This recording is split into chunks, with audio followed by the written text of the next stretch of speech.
Helo bore da, ac yn y fideo hyn dwi'n dangos chi sut I creu ymholiad neu.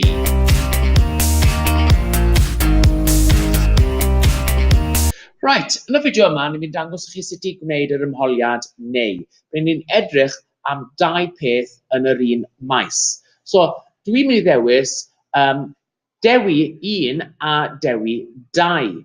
So, dyma beth dwi'n mynd I wneud. Mae angen fi mynd I create, wedyn dwi'n mynd I query design. Dwi'n dewis add, close, a wedyn dewis yr un gyda'r seren. Nawr, ni'n neud hwn ar gyfer pob ymholiad. Nawr, ni'n dewis yr dosbarth gofrestru, ac yn y criteria, ni'n ysgrifennu saith Dewi 1. Nawr, os ni'n gwasgu run, mae hwnna'n dod lan gyda pob un o saith Dewi 1.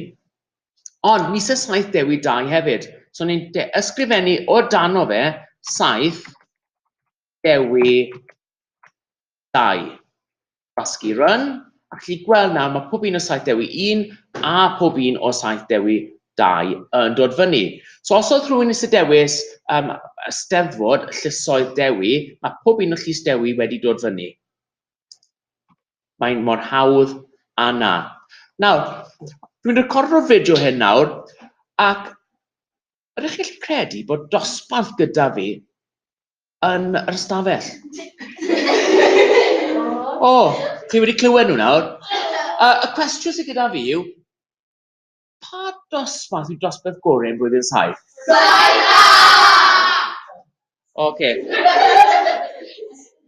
Gewn ni weld sawl watch gewn ni ar ddiwedd y fideo. Oce?